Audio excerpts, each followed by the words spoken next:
বিসমিল্লাহির রহমানির রহিম। প্রিয় শিক্ষার্থীবৃন্দ, মেহেরুন্নেছা বালিকা উচ্চ বিদ্যালয়ের প্রিয় শিক্ষার্থীবৃন্দ, আমরা আজকে তোমাদের অনলাইন ক্লাস নিচ্ছি। অনলাইন ক্লাসে তোমাদের সবাইকে স্বাগতম, শুভেচ্ছা। আমি আমার পরিচিতি দিচ্ছি। এখানে আমি আর্তেমা প্রজন্মিয়া, সহকারী প্রধান শিক্ষক, মেহেরুন্নেছা বালিকা উচ্চ বিদ্যালয়, এনায়তপুর, 44 সিরাজগঞ্জ।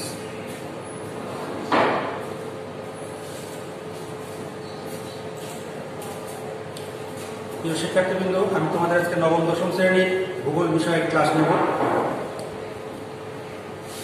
তোমরা আমার পর্দায় স্ক্রিনের যে চিত্র আসতেছে এটা একটু লক্ষ্য করো। চিত্রগুলা এখানে কি দেখতে পাচ্ছ এটা সবাই লক্ষ্য করো। আমরা একটা ছবি দেখতে পাচ্ছি, এই ছবিটা ভালো করে সবাই খেয়াল করবা। ছবিতে কি দেখা যাচ্ছে একটু খেয়াল করো। আমরা ছবিতে যে চিত্র দেখছিলাম সেটা আমরা সৌরজগতের চিত্র দেখছিলাম। সবাই বুঝতে পারছো? আজকে আমাদের বিষয় সৌরজগৎ।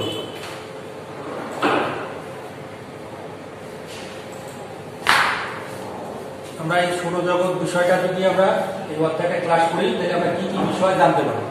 এখানে আমাদের সৌরজগতের গ্রহগুলোর নাম বলতে পারবো, সৌরজগতের ধারণা ব্যাখ্যা করতে পারবো, সৌরজগতের গ্রহসমূহের অবস্থান দেখাতে পারবো, সৌরজগতের গ্রহগুলোর বর্ণনা করতে পারবো ইত্যাদি বিষয়। আমরা একটা সৌরজগতের চিত্র দেখলাম। এখানে একটা সার্কেল দেওয়া আছে, সার্কেলের মাঝখানে সূর্যের একটা অবস্থান দেখানো আছে। আমরা জানি গ্রহগুলোর অবস্থানে সূর্যের সবচেয়ে নিকটতম সার্কেলে আমাদের অবস্থান হলো বুধ গ্রহের অবস্থান, সবচেয়ে নিকটতম গ্রহ।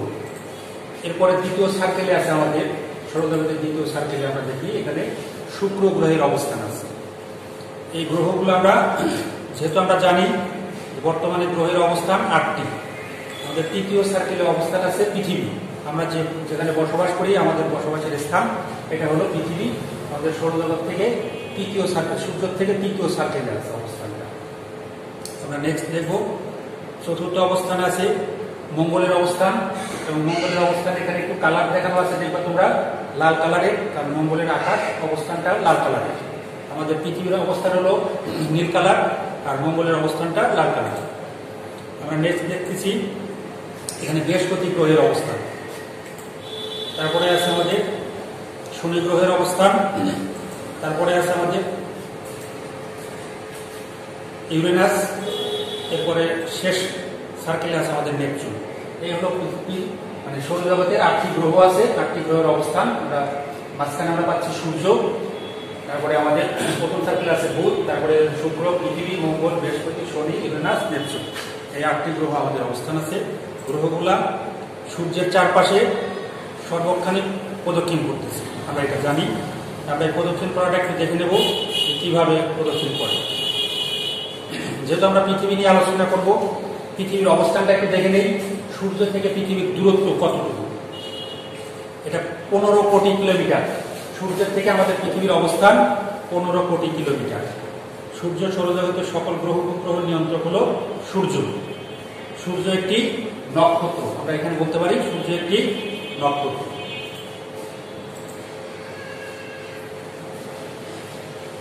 সূর্যটা পৃথিবীর তুলনায় কত গুণ বড় এখানে দেখা যাচ্ছে।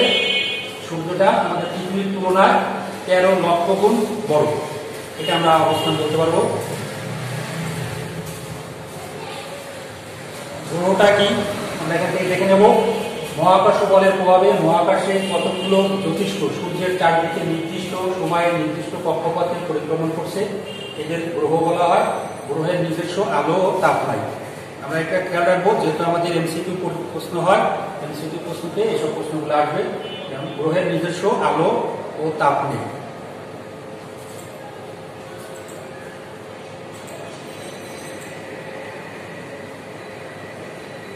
আমরা এখানে দেখতে পাচ্ছি সূর্যের সবচেয়ে নিকটতম গ্রহ ছিল শুক্র। শুক্রটা কিভাবে ঘুরতেছে, সূর্যের চারপাশ দিয়ে কিভাবে ঘুরে অবস্থান, এটা ঘুরে আসতেছে এভাবে।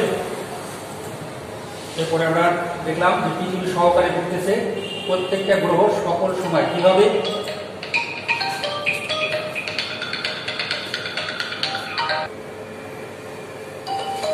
চারপাশে। আমরা তাহলে এখানে দেখতেছি যে সূর্যের চারপাশে গ্রহগুলা কিভাবে প্রদক্ষিণ করে, আমরা এটা একটু দেখে নিলাম। নেক্সট আমরা দেখব, আমরা সূর্যের নিকটতম গ্রহ পাইছি এখানে বুধ। বুধ সৌরজগতের ক্ষুদ্রতম এবং নিকটতম গ্রহ, এর কোনো উপগ্রহ নাই। তাহলে বুধ গ্রহের কোনো উপগ্রহ নাই। এখানে তিনটা প্রশ্ন এমসিকিউ এর জন্য কিন্তু এটা কাজে লাগবে। সৌরজগতের ক্ষুদ্রতম গ্রহ কোনটি? বুধ। সূর্যের নিকটতম গ্রহ কোনটি? বুধ।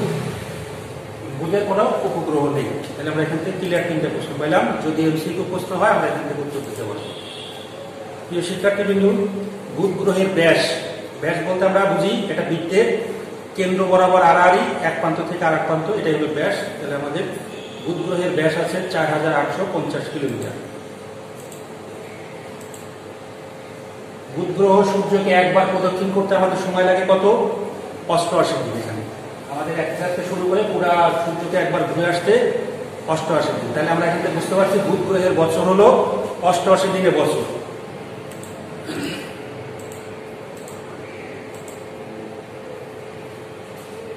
আমরা এখানে একটু দেখে নেব শুক্র।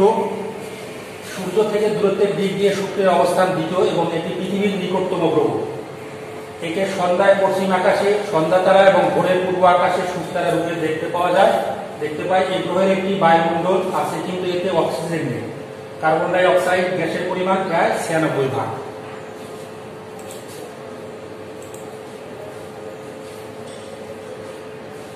শুক্রের অবস্থান সূর্য থেকে আমাদের এখানে 108 কোটি কিলোমিটার দূরত্ব আছে। পরিক্রমণ করতে সময় লাগে 225 দিন, অর্থাৎ শুক্রের বছর শুরু 225 দিনে।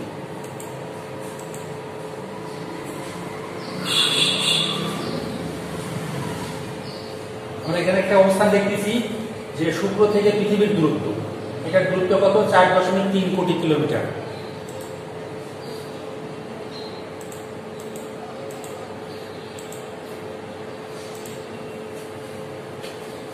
আরেকটা তত্ত্ব দেখি আমরা, পৃথিবী সূর্যের তৃতীয় নিকটতম গ্রহ।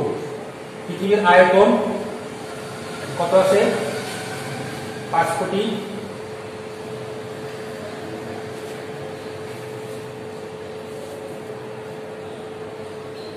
5,10,100 বর্গ কিলোমিটার। আমাদের যে পৃথিবীর আয়তন, পৃথিবী একমাত্র গ্রহের নাম হলো চাঁদ। পৃথিবীর একটা উপগ্রহ আছে, এটার নাম হলো চাঁদ। সূর্য থেকে পৃথিবীর দূরত্ব, সূর্য থেকে পৃথিবীর দূরত্ব 15 কোটি কিলোমিটার। এটা দূরত্ব অনুসারে এটা এমসিকিউ প্রশ্ন হবে।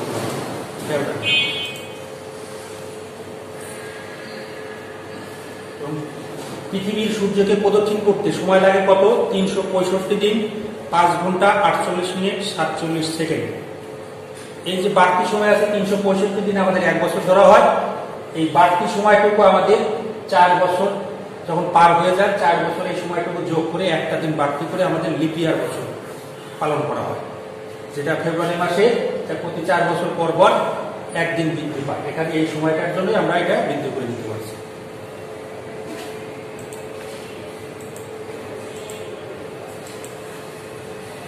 প্রিয় শিক্ষার্থীবৃন্দু, আমরা মঙ্গলের অবস্থানের আগে বলছিলাম যে মঙ্গলের আকাশ লাল কালারের। এখানে অবস্থানটা তাই দেখানো আছে। সূর্য থেকে দূরত্বের দিক দিয়ে পৃথিবীর পরে মঙ্গলের স্থান। মঙ্গল গ্রহের উপগ্রহের নাম হলো ডিমোস ও ফোবস। এটা আমরা একটু খেয়াল রাখবো। মঙ্গল গ্রহের 2টো উপগ্রহ আছে, নাম হলো ডিমোস ও ফোবস। সূর্য থেকে মঙ্গলের দূরত্ব 228 কোটি কিলোমিটার। সূর্য থেকে মঙ্গলের দূরত্ব 228 কোটি কিলোমিটার। পৃথিবী থেকে দূরত্ব 7.8 কোটি কিলোমিটার। মঙ্গল এবং পৃথিবীর দূরত্বের অবস্থান 7.8 কোটি কিলোমিটার। মঙ্গল গ্রহের পরিক্রমণ করতে সময় লাগে 687 দিন, অর্থাৎ মঙ্গলের বছর 687 দিন। আমাদের পৃথিবীর বছর হলো 365 দিনে, মঙ্গলের বছর 687 দিন।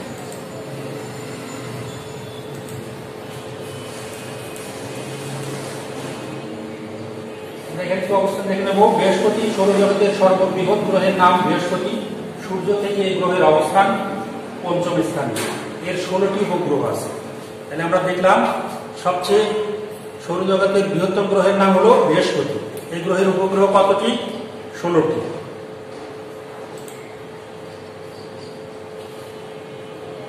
বৃহস্পতি সূর্য থেকে দূরত্ব, সূর্য থেকে বৃহস্পতির দূরত্ব আমাদের এখানে আছে 778 কোটি কিলোমিটার। 778 কোটি কিলোমিটার।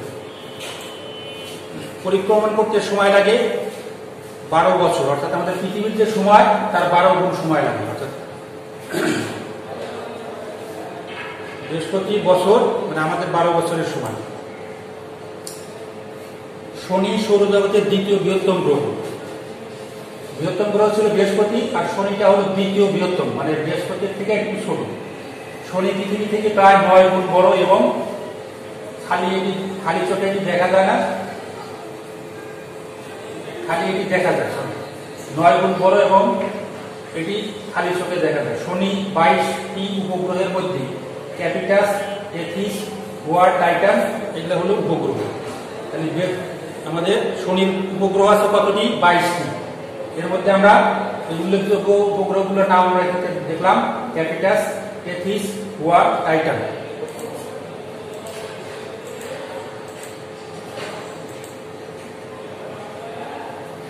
শনি সূর্যকে একবার প্রদক্ষিণ করতে কত সময় লাগে আমরা এখানে দেখছি 29 বছর 5 মাস। অর্থাৎ আমাদের পৃথিবীতে যে 1 বছর সময় হলো 365 দিন, তার 29 বছর 5 মাস সময় লাগে শনি একবার সূর্যকে ঘুরে আসতে। এটা শনির বছর হিসেবে ধরা হয় না।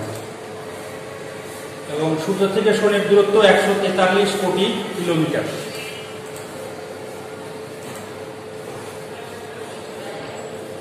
তোমরা নিজেরা ক্লাস একটু কাজ করবা, এখানে প্রশ্নগুলো দেখবা। সৌরজগতের ক্ষুদ্রতম গ্রহের নাম কি? আমরা কিছুক্ষণ আগে দেখছি। আমরা এখান থেকে প্রশ্নগুলো নিজেরা একটু লেখার চেষ্টা করবো খাতায়, নিজেরা দেখে লেখার চেষ্টা করবো। সৌরজগতের বৃহত্তম গ্রহের নাম কি? পৃথিবীর নিকটতম গ্রহের নাম কি?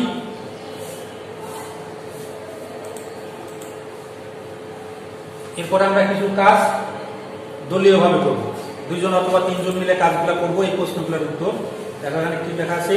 সূর্য থেকে গ্রহগুলোর নাম বড় থেকে ছোট ক্রম অনুসারে লিখতে হবে। সৌরজগতের যে 8টি গ্রহ আছে, এই 8টি গ্রহ ছোট থেকে বড় আমরা নাম অনুসারে লিখব।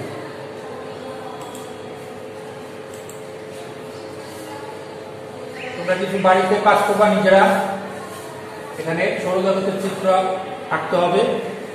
যেহেতু স্কুলে আঁকা যাচ্ছে না, এখন নিজেরা বাড়িতে আঁকাবা এবং আঁকায় বইয়ের সাথে মিলাবা। যারটা বেশি সুন্দর হয় সে অবশ্যই ধন্যবাদ পাওয়ার যোগ্য এবং ভালো কাজ করছে, আমরা বলতে পারি। ঠিক আছে, আজকে আমরা নবম দশম শ্রেণীর ভূগোল ক্লাস করলাম এবং সৌরজগৎ সম্পর্কে জানলাম। সেজন্য সবাইকে ধন্যবাদ। সবাই ভালো থাকবা, সুস্থ থাকবা। আগামী ক্লাসে সবার সাথে দেখা হবে। ধন্যবাদ।